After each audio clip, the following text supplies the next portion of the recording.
10억이 생긴다면 행복해질까요? 당신에게 묻습니다. 잠깐, 이 글을 읽기 전에 질문 하나 드리겠습니다. 만약 당신에게 10억 원이 생긴다면 당신은 행복해질까요? 대부분은 당연하죠. 라고 대답할 겁니다. 하지만 70세 이기만 씨는 다르게 대답합니다. 글쎄요, 6개월 정도는 행복할 겁니다. 그 다음엔 다시 원래대로 돌아가겠죠. 이상한 대답이라고요? 하지만 이기만 씨에게는 이유가 있습니다. 그는 실제로 경험해봤기 때문입니다. 2020년 65세의 이기만 씨는 보유하고 있던 아파트를 팔아 8억 원의 차익을 남겼습니다. 평생 이렇게 큰 돈을 만져본 적이 없었습니다. 드디어 행복해질 수 있겠구나. 처음 3개월은 정말 행복했습니다. 매일 통장을 확인하며 뿌듯해했고, 갖고 싶었던 것들을 샀고, 외식도 자주 했습니다. 하지만 6개월이 지나자 이상한 일이 벌어졌습니다. 행복감이 사라진 것입니다. 8억이 있는데도 예전처럼 뭔가 부족한 느낌이 들었습니다. 더 큰 집을 사야 하나? 좋은 차로 바꿔야 하나? 해외여행을 더 자주 가야 하나? 1년 후 이기만 씨는 깨달았습니다. 돈이 행복을 주지 않는다는 것을, 아니, 정확히는 일시적인 행복만 줄 뿐이라는 것을. 그렇다면 여러분에게 다시 묻겠습니다. 당신은 지금 행복하십니까? 무엇이 있어야 행복해질 것 같습니까? 이 질문에 명확히 대답할 수 없다면 이 이야기를 끝까지 들어보시기 바랍니다. 1975년 25살의 이기만 씨가 회사에 입사했을 때 생각했습니다. 과장만 되면 행복해질 거야. 10년 후 과장이 되었습니다. 처음 며칠은 기뻤지만 곧 새로운 목표가 생겼습니다. 부장이 되어야 진짜 행복해질 거야. 또 10년이 지나 부장이 되었습니다. 하지만 여전히 뭔가 부족했습니다. 이사가 되어야, 상무가 되어야. 끝없는 목표의 연속이었습니다. 그리고 각각의 목표를 달성할 때마다 일시적인 기쁨은 있었지만 그것은 금방 사라졌습니다. 38년 직장 생활을 마치고 퇴직하던 날, 이기만 씨는 문득 깨달았습니다. 내가 정말 행복했던 적이 있었나? 직장에서 행복을 찾지 못하자 이기만 씨는 물질에서 행복을 찾으려 했습니다. 30대에는 자동차만 있으면 행복할 거야 라고 생각했습니다. 차를 샀습니다. 처음에는 좋았지만 2년 후엔 더 좋은 차가 부러웠습니다. 40대에는 큰 아파트에 살면 행복할 거야 라고 생각했습니다. 평수를 늘렸습니다. 하지만 관리비와 청소 스트레스만 늘었습니다. 50대에는 별장이 있으면 행복할 거야 라고 생각했습니다. 시골에 작은 집을 샀습니다. 1년에 두세 번 가다가 결국 팔았습니다. 왜 뭘 가져도 행복하지 않을까? 이 질문에 답을 찾지 못한 채 60대가 되었습니다. 물질로 안 되니 이번에는 관계에서 행복을 찾으려 했습니다. 친구가 많으면 행복할 거야. 동창회, 골프 모임, 등산 모임, 여러 모임에 가입했습니다.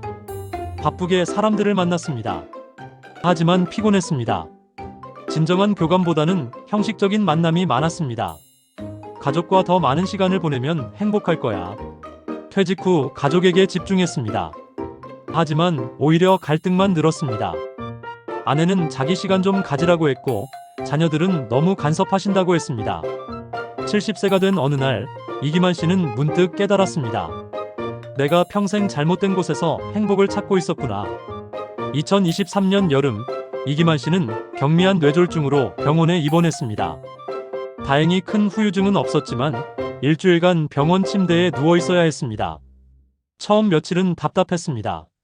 하고 싶은 것도 많고 가고 싶은 곳도 많았습니다.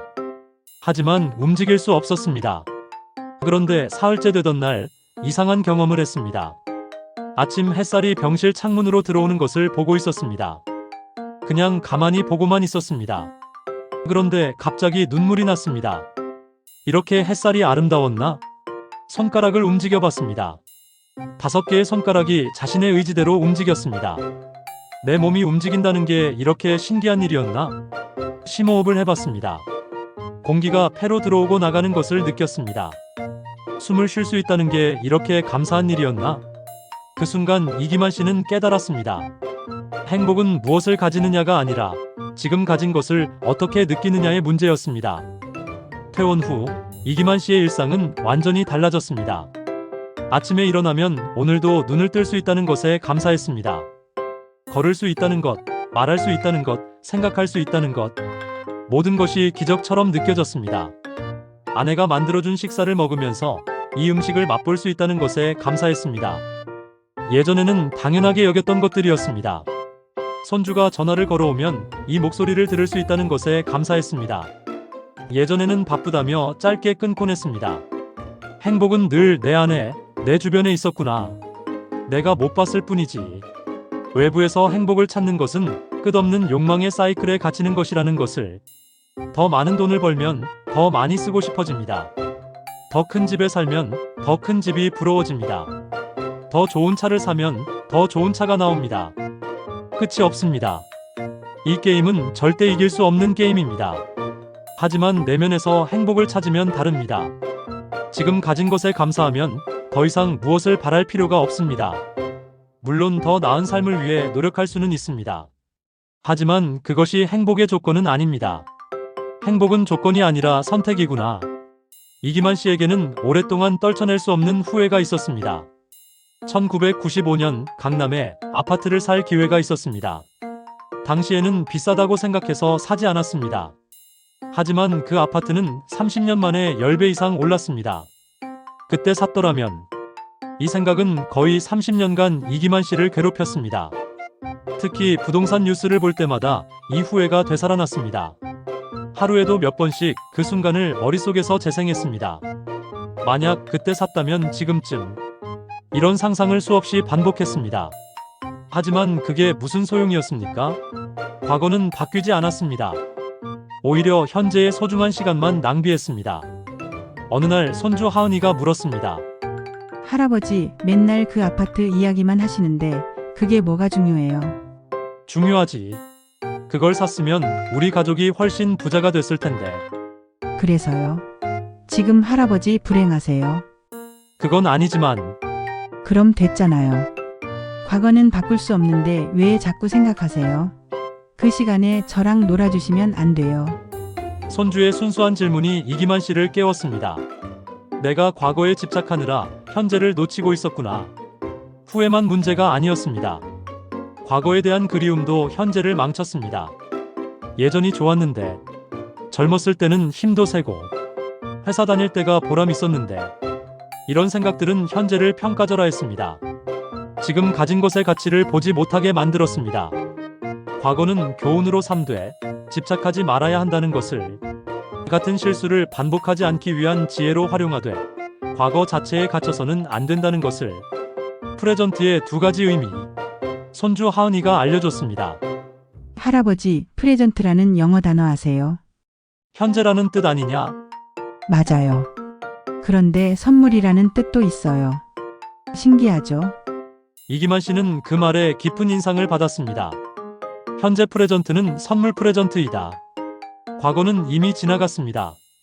미래는 아직 오지 않았습니다. 우리에게 실제로 주어진 시간은 오직 지금 이 순간뿐입니다.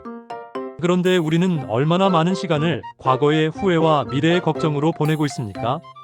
이기만 씨는 현재에 집중하는 연습을 시작했습니다.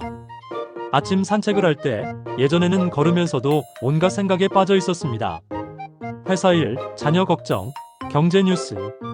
정작 주변 풍경은 보지 못했습니다. 하지만 이제는 다릅니다. 한 걸음, 한 걸음에 집중합니다. 발바닥이 땅에 닿는 느낌, 바람이 얼굴을 스치는 느낌, 새소리, 나뭇잎이 흔들리는 모습. 모든 것을 온전히 느낍니다. 식사할 때도 마찬가지입니다. 예전에는 TV를 보거나 신문을 보면서 먹었습니다. 하지만 이제는 음식에 집중합니다. 맛, 질감, 온도, 향. 모든 감각을 동원해서 먹습니다. 그러자 신기한 일이 일어났습니다. 같은 일상이 훨씬 풍요롭게 느껴졌습니다. 손주가 알려준 마음챙김이라는 개념을 배웠습니다. 지금 이 순간에 온전히 집중하는 것입니다. 처음에는 어려웠습니다. 5분만 앉아 있어도 온갖 생각이 몰려왔습니다. 하지만 꾸준히 연습하자 조금씩 나아졌습니다. 하루 10분씩 조용히 앉아서 호흡에 집중하는 시간을 가졌습니다. 생각이 떠오르면 그냥 흘려보냈습니다. 판단하지 않고 집착하지 않고 그냥 지나가게 두었습니다. 이런 연습을 3개월 정도 하자 삶이 달라졌습니다. 예전보다 훨씬 평온해졌습니다. 작은 일에 화내는 일도 줄어들었습니다. 무엇보다 지금 이 순간을 즐길 수 있게 되었습니다. 당신에게 다시 묻습니다.